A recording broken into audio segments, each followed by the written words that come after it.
ದಾವಣಗೆರೆ ಜಿಲ್ಲಾಧಿಕಾರಿಗಳು ಸೂಳಿಕೆರೆ ಸೇರಿದಂತೆ ಜಿಲ್ಲೆಯ ಎಲ್ಲಾ ಜಲಾಶಯಗಳ ನೀರನ್ನು ಉಳಿಸುವುದು ನಮ್ಮೆಲ್ಲರ ಹೊಣೆಗಾರಿಕೆ. ಕೆರೆ ನೀರನ್ನು ಸಂರಕ್ಷಿಸಲು ನಾನು ಬದ್ಧನಾಗಿದ್ದೇನೆ ಎಂದು ತಿಳಿಸಿದರು. ಈ ಸಂದರ್ಭದಲ್ಲಿ ಅವರು ರೈತರಿಗೆ ಮಹತ್ವದ ಸಲಹೆಗಳನ್ನು ನೀಡಿದರು.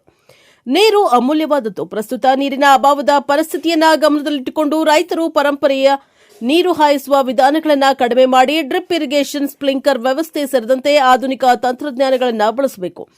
ಇದರಿಂದ ಕಡಿಮೆ ನೀರಿನಲ್ಲಿ ಹೆಚ್ಚು ಉತ್ಪಾದನೆ ಸಾಧಿಸಲು ಸಾಧ್ಯವಾಗುತ್ತದೆ ಎಂದು ಹೇಳಿದರು. ಇನ್ನೊಂದೆಡೆ ದೇಶಾದ್ಯಂತ ನಡೀತಾ ಇರುವ ಜನಗಣತಿ ಕುರಿತು ಮಾತನಾಡಿದ ಅವರು, ಕೇಂದ್ರ ಸರ್ಕಾರದಿಂದ ನಡೀತಾ ಇರುವ ಜನಗಣತಿ ಅತ್ಯಂತ ಮಹತ್ವದ ಕಾರ್ಯವಾಗಿದೆ. ಜನರು ತಮ್ಮ ವೈಯಕ್ತಿಕ ಮಾಹಿತಿಯನ್ನು ಸಂಪೂರ್ಣವಾಗಿ ಮತ್ತು ನಿಖರವಾಗಿ ನೀಡಬೇಕು. ನೀಡುವ ಎಲ್ಲ ಮಾಹಿತಿಯೂ ಗೌಪ್ಯವಾಗಿರುತ್ತದೆ ಎಂಬ ವಿಶ್ವಾಸವನ್ನು ಸರ್ಕಾರ ನೀಡಿದೆ ಎಂದು ತಿಳಿಸಿದರು.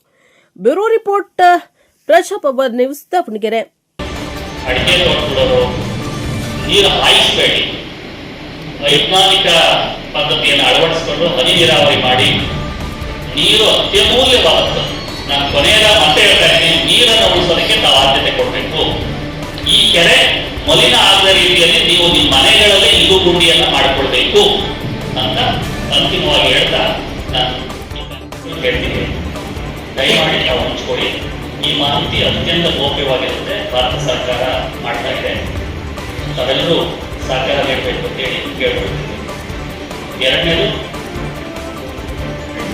ಈ ಕೆರೆಯ ಬಗ್ಗೆ ಇಷ್ಟೊಂದು ನಿಮಗೆ ಅಭಿಮಾನ ಮತ್ತು ಕಾಳಜಿ ಯಾವ ಜಿಲ್ಲೆಯಲ್ಲೂ ನಾನು ಈ ಕೆರೆ ಬಗ್ಗೆ ಇರೋದು ನಾನು ನೋಡಲಿಲ್ಲ.